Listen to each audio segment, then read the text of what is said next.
It's not every day when I go out to eat Vietnamese food and then I see next door there's a brand new fish store that popped up out of nowhere. And not only that, I don't recognize most of the fish that are in there. So cool. Hi, I'm Irene with Girl Talks Fish, and today I am 20 minutes north of Denver and we're gonna check out Ray's tank.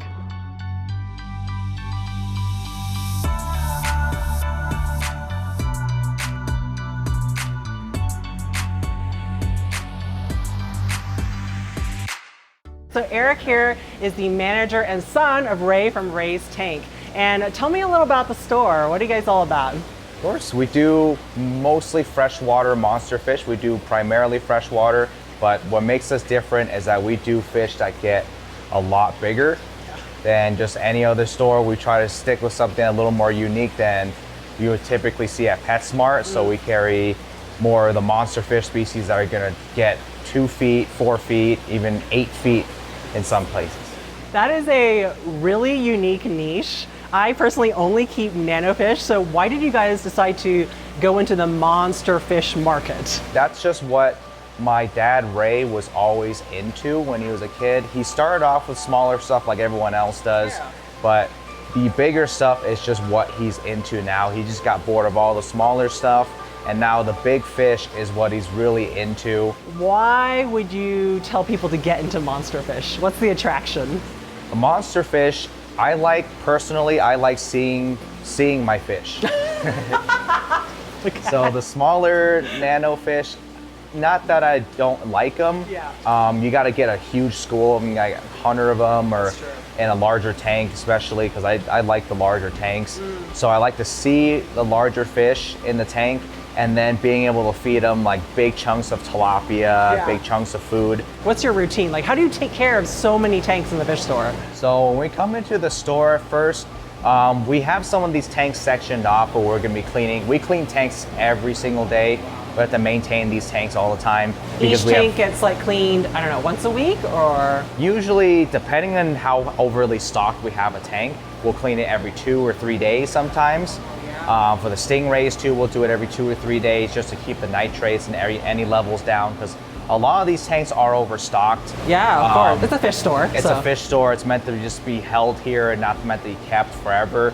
So everything pretty much can go in the store. So is it just manual, like the siphons that you would use at home, or how do you guys do water changes? We do a Python that hook up directly to the mop sink. Okay. Doing buckets would definitely be a huge pain. I'd look a lot bigger than I am now if I were doing buckets all the time.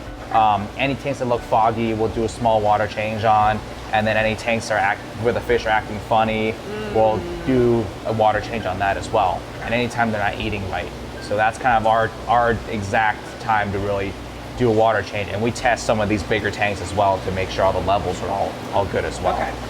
Typically for a monster fish tank, you can run, I always advise a sponge filter plus something else. Okay. So you can run your sponge filter if you want to do a hang-on back or a canister. Depending on how much you want to stock in your tank, I always like 2 filters, just in case for the worst case scenario of your air pump going out, or your hang-on back just stopped working all of a sudden. You have an alternate filter that can provide aeration, agitation to the water, so that can keep the fish oxygenated and they can have air, breathing air all the time. So that way, when you find out it's stopped working, you can actually get the other piece that you need to start getting your filters going again, and then you still have one running at the same time. One of the questions from my audience is, how do you decide what species of fish to bring into the store? All right. So honestly, there's not a whole ton of thought into it besides what we think looks cool. Oh, okay. Yes. We do some research on them, look at the care that they need, nothing super complicated for the fish, something that looks cool and that's gonna get big. Now, I think the question that everybody wants to know is, how in the world do you feed all these fish, monster fish? So we mostly keep them as staple diet, tilapia and shrimp. So we'll cut up fillets of tilapias into... This is stuff you get from the grocery store? Yes. Okay. You can get them at the grocery store. We get them from a wholesaler that we make sure there's no extra additives or chemicals. So some stores will sell you frozen food with like baking soda or some sort of additive to it, a preservative that the fish aren't a big fan of because they can smell it, and or the taste is not exactly right when you eat it raw. So we try to get something with no extra additives or chemicals to them. That way they can get the actual taste of the tilapia, and they're not really messing up with your tank too much. Maybe whether there's baking soda in there, they're leaving the food at the bottom because they're not eating it. Then you have your ammonia or nitrate spikes. So you're mostly feeding frozen foods basically. And then anything else? Frozen foods, that's mostly for our predatory monster fish. Smaller fish, you can stick them mostly with like the pellets, flakes and all that as well. We mostly do pellets, small pellets, just because it tends to make less of a mess compared to the flakes. And it really depends on the fish as well. Some fish are less picky, so we can always do pellets for them instead of always having to do tilapia and shrimp for everything else. Do you guys sell tilapia, frozen tilapia to like customers who want it? Yeah, we do have our frozen tilapia and shrimp that we know aren't has any chemicals in there or anything. We always do tell them you're welcome again from the grocery store. Just make sure there's nothing else added on there. We just know ours, the ones we get, don't have any extras. So for a beginner who is walking into your store for the first time, what advice would you give them? What fish would you recommend, et cetera, et cetera? Definitely the first thing we let them know about is your tank cycled. Okay. What have you done to cycle your tank? Did you just put water in there yesterday? If that's the case, we need more time. Come back later. We will give you all the chemicals you need to start it with. Some live nitrifying bacteria from Fritz is one of our recommendations. Your water dechlorinator. Some people just don't even put dechlorinator in there, depending on how far beginner they are or how much they know about fish. So they need the dechlorinator. Their aquarium salt is one thing not everybody does, but aquarium salt, I do recommend that in the tank because it's actually a good antibacterial, antifungal sort of remedy. It's a natural remedy.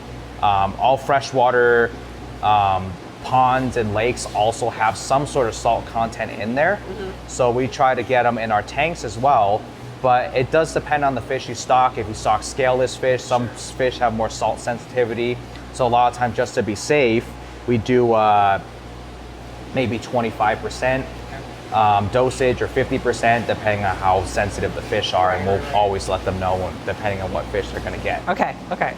So you help them with the cycling process, and then what about first monster fish for beginners? What do you recommend? For beginners, a monster fish, a lot of the times I like to do the bikers. The albino Senegalus bikers. Those are really, or just any Senegalus biker species. Those are just really very hardy fish. They're pretty easy to take care of as long as you just maintain your tank every so often. So. And do you put anything with them? You can put stuff with them as well. You can, once you get the hang of the biker, you can start doing your gars, maybe your clown knife or something like that as well for arowanas as well. So a lot of people keep those with bikers. So those are actually a pretty good one to keep with them. Maybe you want to start with a Senegalus, you can start with something bigger because if you're going to do larger fish like the arowanas, you might want to start with an Endy instead of the Senegalus. Okay. If you missed my last tour, make sure to check out the cleanest fish store I have ever visited. Also, huge thank you to my members for your support. I love reading your comments and also getting your input on what fish to get next.